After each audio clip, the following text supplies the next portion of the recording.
কোনো জায়গায় যখন মৌমাছি সিদ্ধান্ত নেয় এখানে বাসা বানাবে, মধু বানাবে, তখন মৌমাছির মধ্যে একজন লিডার থাকে।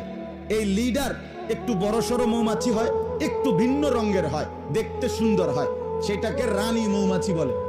এই মৌমাছি নির্দিষ্ট জায়গা নির্ধারণ করে এই জায়গার মধ্যে 3 সপ্তাহে 6 থেকে 12,000 ডিম পারে। এরপরে তাকে কেন্দ্র করে তার পাশে অনেকগুলো মৌমাছি এসে জমা হয়।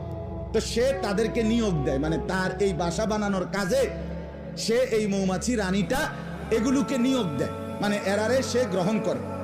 গ্রহণ করার পর এই রানী মৌমাছিটা এই যেই মৌমাছিগুলো তার পাশে আসলো এগুলোকে সে দায়িত্ব বন্টন করে দেয়, দায়িত্ব দেয় আর কি, একদম নিখুঁত দায়িত্ব হিসাব করা।